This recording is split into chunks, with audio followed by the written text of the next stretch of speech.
Salut Daniel, alors pour te remettre dans le bain, toi et Samia, nous, la famille qui nous était attitrée avait certaines particularités, puis après avoir parlé à Eric, on en a conclu en fait que deux plans d'intervention ce serait préférable, un pour la mère puis un pour l'enfant. En effet, lorsqu'on a contacté la mère pour convenir d'un rendez-vous avec elle, elle nous mentionnait que le besoin d'aide était plutôt par rapport à elle que par rapport à l'enfant. Fait que pour ce qui est justement de la mère, on l'a nommée Nathalie, on ne sait pas quel âge elle a. C'est une femme qui est célibataire, elle est prestataire de l'aide sociale. Elle a un diagnostic de fibromyalgie. Nathalie nomme que les symptômes de son diagnostic de fibromyalgie la briment dans plusieurs aspects de sa vie. Elle nomme que son niveau d'énergie est beaucoup plus bas qu'une personne normale et que cela a des impacts sur sa patience. Elle dit avoir tendance à être plus à vif en fin de journée. Ces conséquences ont un impact sur sa relation avec Joanie. Joanie, qui est la fille de Nathalie, elle a 9 ans, elle est présentement en quatrième année à l'école Assomption, dans une classe qui est jumelée avec des cinquièmes années. Elle n'a aucune difficulté scolaire importante, elle est chez sa mère une semaine sur deux. Elle et sa mère vivent dans un HLM. Elle va à l'école primaire à l'Assomption. Lorsqu'elle est chez sa mère, elle aime beaucoup jouer avec son amie Natacha après l'école, qui vit dans le même complexe immobilier qu'elle. Puis, c'est cela. Nathalie est séparée du père de Joanie depuis environ 8 ans. En effet, Joanie avait 1 an lorsque la séparation s'est produite. Nathalie nous nomme qu'elle tente de parler le moins possible au père de Joanie. Jusqu'à tout récemment, ceux-ci ont conclu qu'ils devaient communiquer brièvement pour le bien-être de Joanie. En effet, leur relation est conflictuelle.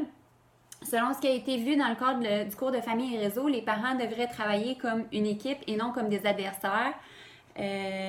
Pour favoriser une coparentalité, les parents doivent faire preuve de cohérence, de réitération et de complémentarité.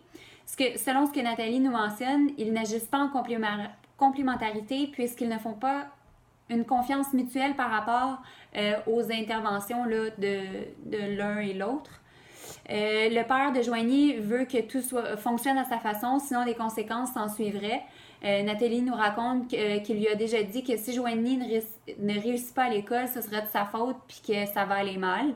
Les parents ont également pas de réitération puisque sans filtre, Nathalie, à un moment donné, quand elle s'adressait à Joanie en parlant des rôles parentaux là, qui étaient indiqués sur une feuille, pour la période de devoir, elle disait, tu vois, il t'aide pas quand il fait ça. M'on dit à ton père, il va bien finir par comprendre que c'est lui qui est pas correct. De cette façon-là, Joanie agit à titre de messager dans la relation entre son père et sa mère, ce qui la place dans une situation non adéquate pour un enfant de 9 ans. Clairement, les parents n'agissent pas en complémentarité puisqu'ils n'ont aucune communication et ne peuvent pas être au courant des interventions mises en place. Donc, il leur est impossible de travailler en complémentarité pour le bien-être de Joanie. Par rapport plus précisément à la relation avec le père, là, on pense que les deux parents, justement, n'ont pas traversé l'étape de la vie de la famille avec de jeunes enfants. De ce que Nathalie nous mentionne, elle et le père de Joanie ont une vision très différente par rapport au parentage. Nathalie, elle pense que l'enfant devrait être en mesure de faire ses repas, être autonome à l'âge déjà où elle est rendue. Puis le père, lui, est plus axé vraiment sur la réussite de Joanie là, par rapport à sa réussite scolaire. Puis le père de Joanie met beaucoup de pression à Nathalie pour qu'elle pousse Joanie à réussir, en fait. Donc, les besoins qu'on a priorisés par rapport à toute cette problématique-là, là, il y avait augmenté la contrôlabilité de Joanie par rapport à la période des devoirs, augmenter sa motivation à faire ses devoirs, ajouter une notion de plaisir aux devoirs, éduquer Joanie quant à son rôle pour la période des devoirs, planifier la période des devoirs et leçons, éliminer les distractions, aménager un coin de travail, adapter l'environnement, diminuer la pression que Nathalie se met sur les épaules pendant la période des devoirs, augmenter l'estime de Nathalie, puis éduquer Nathalie par rapport à son rôle pour la période des devoirs et leçons. Dans le fond, pour ce qui est du plan d'intervention de Joanie, on a seulement qu'un objectif spécifique qui est que Joanie fasse 40 minutes d'activité éducative sans opposition 5 fois par semaine. Il y a eu 7 moyens qui ont été utilisés. Le premier, c'est ajouter une notion de plaisir à la période de devoir. Pour ce moyen-là, dans le fond, on a mis les outils, l'outil du système d'émulation, puis on avait prévu utiliser une tablette pour faire des exercices, là, installer des applications et tout ça. Malheureusement, la tablette a été échappée dans le bain entre deux rencontres. Fait qu'on n'a pas pu utiliser la tablette pour ajouter une notion de plaisir au devoir. Le deuxième moyen, ça a été augmenter la motivation de Joanie à faire ses devoirs. Lors d'une rencontre individuelle, on a informé Joanie sur les bienfaits de faire une routine de devoirs à chaque jour, en l'informant théoriquement par rapport aux bienfaits de consacrer un temps pourrait augmenter sa motivation à faire ces derniers. L'objectif serait également de diminuer la pression sur les épaules de sa mère pour qu'elle puisse entretenir une relation plus harmonieuse, là, dans le fond, qu'il n'y ait pas de conflit quand les devoirs se font. Puis l'autre moyen, c'est augmenter la contrôlabilité de Joanie pour la période de devoir en incluant un calendrier de la semaine sur le système d'émulation. Fait que dans le fond, sur le système d'émulation, on a fait un calendrier des 7 jours de la semaine, puis Joanie, en arrivant de l'école, devait mettre son hibou avant ou après le devoir, puis elle devait respecter cette période-là de devoir qu'elle avait préalablement choisie. Pour ce qui est du troisième moyen, c'était d'éduquer Joanie quant à son rôle pendant la période de devoir. Dans le fond, on a fait une rencontre individuelle avec Joanie dans le but de l'informer quant à son rôle pour la période des devoirs et leçons. Dans le fond, elle faisait tous ses devoirs à l'école. Fait qu'elle ne voyait pas l'utilité d'en faire à la maison ou à juste avoir une période éducative parce que c'est ça, elle est quand même bonne à l'école. Fait que quand on l'a informée de ça, dans le fond, elle a une bonne capacité cognitive, fait qu'elle était en mesure de comprendre, puis ça faisait sens pour elle là, par son intérêt qu'elle nous démontrait, puis par ce qu'on a pu échanger par la suite. Le quatrième moyen, ça a été de planifier la période des devoirs et leçons. Dans le fond, en mettant ça en place, on a pensé que ça diminuerait le risque d'argumentation de la part de Joanie, puis le risque diminuer du même effet, le risque de conflit et d'opposition entre celle-ci et la mère, puisqu'elle serait prête, dans le fond, elle serait capable de se préparer mentalement à cette période-là. On a fait une routine de devoir qui est assez... qui est très... tout est marqué, fait qu'il n'y a pas place à se tromper là, ou bifurquer de ça. Fait que ça utilisait dans le fond le sens visuel qu'elle pouvait lire, puis quand elle s'était faite, elle pouvait utiliser le sens kinesthésique là, pour le cocher. C'est ça.